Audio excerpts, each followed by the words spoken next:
नमस्कार, मैं हूं श्रुति और आप देख रहे हैं करंट न्यूज।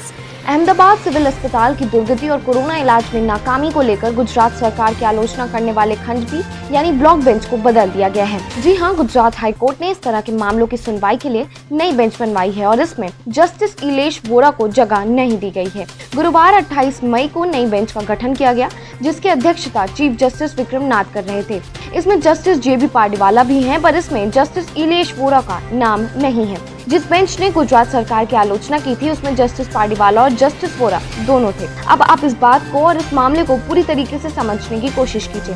कोर्ट ने सुमोटो यानी स्वतः संज्ञान का किसी मामले पर और कोरोना के नियंत्रण सरकार के उपायों पर सुमोटो का पहला मामला 13 मार्च को अहमदाबाद हाई कोर्ट के मुख्य न्यायाधीश विक्रम नाथ और जस्टिस आशुतोष जे शास्त्री की बेंच ने दर्ज किया था और उसके बाद 11 मई को जस्टिस JB पार्डीवाला और जस्टिस इलेश जे वोरा की एक बेंच ने गुजरात में प्रवासियों के मुद्दे पर स्वतः संज्ञान लिया और कोविड-19 नियंत्रण से संबंधित मामलों के साथ इसे क्लब कर दिया। ये पीठ तब से इस मामले पर सुनवाई कर रही है, जब इस मुद्दे पर एक जनहित याचिका दायर की गई थी। 22 मई को जस्टिस JB पार्डीवाला और इलेश जे वोरा की बेंच ने कोविड-19 रोगियों के संबंध में अहमदाबाद सिविल अस्पताल की स्थिति के खिलाफ महत्वपूर्ण टिप्पणियां की थी। जस्टिस पार्डीवाला और जस्टिस वोरा की ब्लॉक बेंच ने 22 मई को दिए अपने एक आदेश में अहमदाबाद सिविल अस्पताल की स्थिति और कोरोना रोगियों के इलाज पर गंभीर बातें कही थी। उन्होंने इसे काल कोठरी से भी बदतर करार दिया था। अदालत ने बीजेपी की विजय रूपाणी सरकार को कड़ी फटकार लगाते हुए कहा कि वो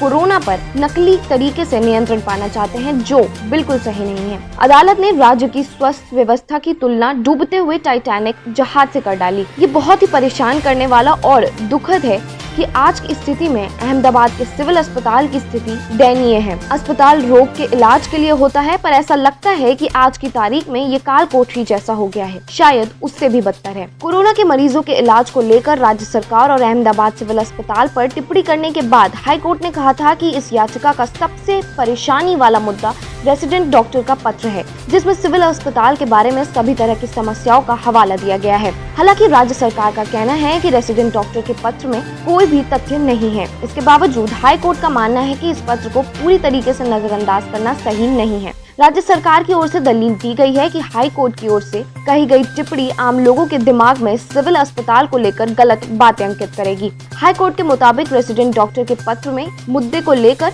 राज्य सरकार को एक कमेटी बनानी चाहिए। ये कमेटी पूरी तरह निष्पक्ष होनी चाहिए और किसी भी रूप से सिविल अस्पताल से जुड़ा हुआ नहीं होना चाहिए। हाई कोर्ट के इसी आदेश के बाद गुजरात ने 4 डॉक्टरों की एक टीम बनवाई है। इस मामले का स्वतः संज्ञान लेते हुए 29 मई को जो सुनवाई हुई थी, उसके लिए बेंच बनाई गई थी। उस बेंच में ये दोनों जज थे, लेकिन अब इस तरह के मामलों की सुनवाई के लिए नया खंडपीठ यानी ब्लॉक बेंच बन चुका है और उसमें जस्टिस इलेश वोरा को जगह नहीं दी गई है। अगर आपको हमारी ये वीडियो पसंद आई तो इसे लाइक और शेयर जरूर करें। चैनल को सब्सक्राइब करना ना भूलें।